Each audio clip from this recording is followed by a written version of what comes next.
कुंभ मेले के बारे में आप सभी ने एक ना एक बार कहीं ना कहीं किसी न किसी तरह से जरूर सुना होगा। किसी मूवी में, दादी नानी की कहानियों में, या फिर इस कहावत में कि दो भाई कुंभ के मेले में बिछड़ गए थे।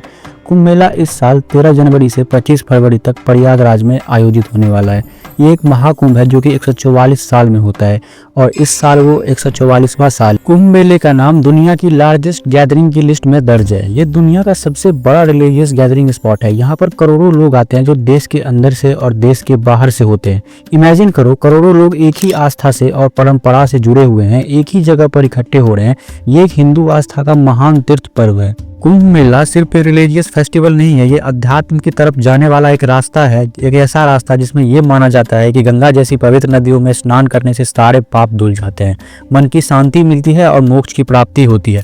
पौराणिक कथाओं के हिसाब से कुंभ मेले का इतिहास समुद्र मंथन से जुड़ा हुआ है। समुद्र मंथन के बारे में आप सभी ने कहीं न कहीं जरूर पढ़ा होगा, जहाँ पर देवताओं और असुरों के बीच में मंथन हुआ था, जिसे अमृत की प्राप्ति हुई थी। आइए इसे कहानी के माध्यम से समझते हैं। एक बार दुर्वासा ऋषि ने देवराज इंद्र को श्राप दिया और उस श्राप के कारण सारे के सारे देवता कमजोर हो गए। जब देवता कमजोर हो गए और इस बात की खबर असुरों को मिली तो असुरों ने स्वर्गलोक पर हमला कर दिया और सारे असुर देवताओं को हराकर स्वर्गलोक पर अपना कब्जा जमा लेते हैं।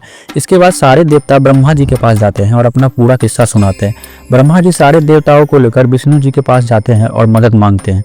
तब विष्णु जी उन्हें एक सुझाव देते हैं कि हमें समुद्र मंथन करना चाहिए और समुद्र मंथन से अमृत निकलेगा। इस अमृत को पीकर आप अमर हो जाओगे और मृत्यु भी आपको नहीं हरा पाएगी। लेकिन समुद्र मंथन का काम देवता अकेले नहीं कर सकते थे, इसीलिए उन्हें असुरों की मदद लेनी पड़ी और असुर भी इस मंथन के लिए मान गए, क्योंकि उन्हें ये लगा कि जैसे ही अमृत निकलेगा वो अमृत उन असुरों को भी दिया जाएगा। मंथन के बाद जैसे ही अमृत कुंभ यानी कि अमृत से भरा हुआ कलश बाहर निकला, देवताओं और असुरों के बीच में लड़ाई छिड़ गई और इसी लड़ाई के बीच में भगवान विष्णु ने अपने वाहन जो कि गरुड़ देव, उनको ये अमृत का कलश लेकर वहां से उड़ जाने को कहा। और जब गरुड़ देव वो कलश लेकर जा रहे थे तब अमृत की 4 बूंदें 4 जगह पर गिरती है, हरिद्वार, प्रयागराज, उज्जैन और नासिक। तब से ये 4 जगह महातीर्थ बन जाती है। अमृत को पाने के लिए देवताओं और असुरों के बीच में ये युद्ध 12 दिनों तक चला था, जो कि मनुष्यों के हिसाब से 12 साल के बराबर होता है। कुंभ मेले के रिलीजियस और हिस्टोरिकल सिग्निफिकेंस को समझने के बाद अगर इस चीज पे नजर दौड़ाई जाए कि आखिरकार कुंभ मेले में होता क्या है, तो यहाँ पर शाही स्नान होते हैं, गंगा आरती होती है, हवन पूजा होती है और पिंडदान भी किया जाता है। इसी के साथ साथ इस मेले में बहुत सारे मठों के संत साधु आते हैं, कथाओं और कीर्तनों के इवेंट्स भी होते हैं। अलग अलग राज्यों से बहुत सारे लोग आते हैं जो अलग अलग संस्कृति को यहाँ पर दर्शाते हैं।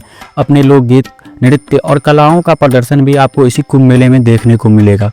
यूनेस्को ने कुंभ मेले को intangible cultural heritage of humanity के रूप में पहचाना है and this shows the cultural significance of Kumbh Mela for India. Kumbh मेले की सिग्निफिकेंस सिर्फ रिलीजियस पर्सपेक्टिव तक ही सीमित नहीं है। अगर हम इसे इकोनॉमिक पर्सपेक्टिव से देखने की कोशिश करें तो कुंभ मेले के दौरान लाखों लोग एक जगह से दूसरी जगह ट्रैवल करते हैं, जिससे ट्रैवल इंडस्ट्री को बूस्ट मिलता है और इकोनॉमी को बहुत बड़ा सपोर्ट मिलता है। अगर हम इसे डेटा के हिसाब से समझने का प्रयास करें तो 2019 में कुंभ मेले को ऑर्गेनाइज करने के लिए सरकार ने 4200 करोड़ रुपए खर्च किए थे। लेकिन इस कुंभ मेले में जो इकोनॉमिक वैल्यू जनरेट हुई थी वो थी 1,20,000 करोड़ रुपए की और साथ ही साथ एक अकेले कुंभ मेले में 6 लाख लोगों को जॉब मिली थी। इन बड़े बड़े फिगर्स के अलावा इस पूरे इवेंट से लोकल बिजनेस को बहुत बड़ा बूस्ट मिलता है। महाकुंभ 2025 में ट्रैफिक एंड क्राउड मैनेजमेंट के डेटा के हिसाब से इस साल लगभग 40 करोड़ लोग इस मेले में आने वाले हैं। बेसिक फैसिलिटी को ध्यान में रखते हुए इस बार महाकुंभ मेले के लिए 1.5 लाख से भी ज्यादा टेंट लगाए जाएंगे और 1.5 लाख से भी ज्यादा टॉयलेट्स लगाए जाएंगे और ये माना जा रहा है कि ये महाकुंभ मेला अब तक का सबसे बड़ा कुंभ मेला होने वाला है।